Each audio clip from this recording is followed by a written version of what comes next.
This time it's different. This is the new economy. We are just coming out of the longest bull run in history, 11 years. Started in 2011. And at 2011, I made the biggest fortunes of my life because that was the MBS, mortgage-backed securities, and the CDO crashes, the real estate crashed. And I backed up the truck and I borrowed $300 million to buy the best real estate all across the Southwest. This is the largest, longest bull market in history. And I look at some of these young kids, I own some Bitcoin, I own some Ethereum, but they're all saying the same thing. This time it's different, and the Federal Reserve Bank, I can't believe that. I mean, people say, don't fight the Fed and all this. Well, my question to everybody is this: can the Fed print oil? Can the Fed print gasoline? Can it print food? But everybody sits there and they've been brainwashed by Wall Street to go, do as the Fed tells you to do. Well, you got to be kidding me.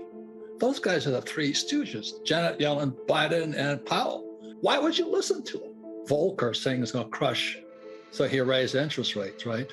So Powell is now channeling the spirit of Volcker. When Volcker crushed inflation, debt to GDP was 30%.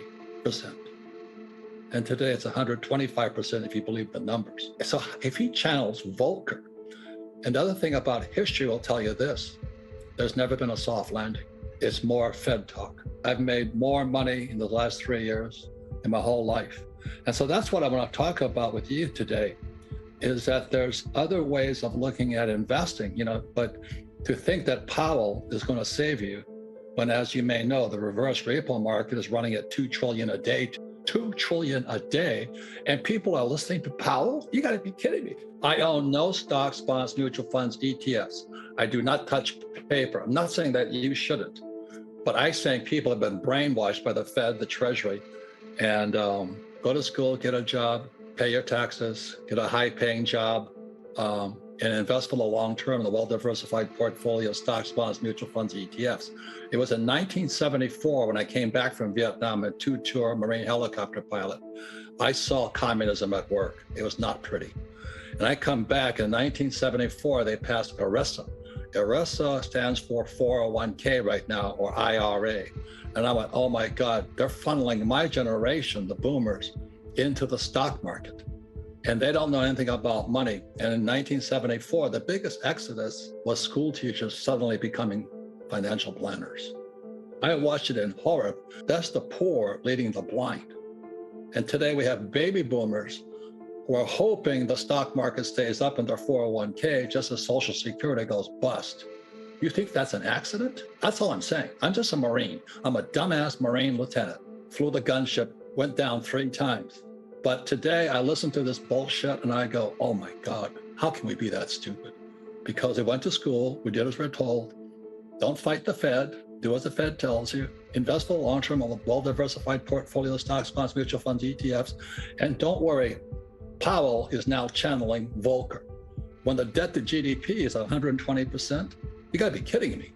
So when they were dropping the interest rates, I thought I died and went to heaven, because I buy apartment houses. I own 13,000 apartment houses. Every time the Fed dropped the interest rates, it jacked the value of my properties up, but I also improved the properties and I refinance out. So today I own no money in any of my properties. 13,000 units, all throwing cash. They said in a bull market, even idiots feel smart. I'm listening to all these idiots, after 2011, the market crashed in 2008. Because the repo market went bad. And the repo market is the credit of Lehman Brothers and Bear Stearns was bad. And they hammered that. Anyway, it's a long story. My friends are all inside that world. But then when it came back out, they just started pumping money. Just like you said about Christine Lagarde, just start lying. And what they did was they kept printing more money to save a bad economy. It was already crashing again in 2011, but they kept printing money. And today we're going to pay that price. I use debt because debt is tax-free money. So what I did was I rehabbed my apartment, 13,000 of them. I just kept buying more with the cash flow, and I'd refinance out as interest rates dropped. So I'm in good shape now. Then I set all interest rates right now. So I use debt. And who's that guy who says live debt free? Well, that's his opinion. I don't do that. I don't flip houses. Remember all those guys who were flipping? No, they were stupid. Stupid. When the moment you flip, you have a tax consequence. I never flip. I finance out. That's tax-free money. Not only that, is when I started investing, I had to invest at 12% interest rates. I like debt and I don't pay taxes. Because every time I borrow more money to float my properties, there's 3 types of tax breaks. I got appreciation, depreciation, and amortization. So I zero out my tax on debt is 0. And I use that tax, appreciation, depreciation, amortizations, all in rich dad, poor dad, to offset tax in my income. When Biden took the Keystone XL pipeline off, my oil I was selling from the ground, which is a tax break also, went from $30 a barrel to $130 a barrel. Today it's like $120. But I'm, oh my God, this guy Biden is going to bankrupt us. I'm not saying him, but there's somebody who wants to bankrupt because oil is the lifeblood of civilization. I worked for Standard Oil of California as a tanker officer when I graduated from school. I understand oil. I was on the Alaska pipeline and all this. I'm like, he's screwing us. So when he raises inflation, the poor and middle class will go broke. And that was just done as soon as he was being done before he took office. So I have oil wells. I get tax breaks for those because I don't invest in oil stocks. I work for Standard Oil, but I don't invest in Standard Oil. I invest in the oil in the ground. I'm a wildcatter. Everybody says don't do it. I don't recommend it, but I like doing it.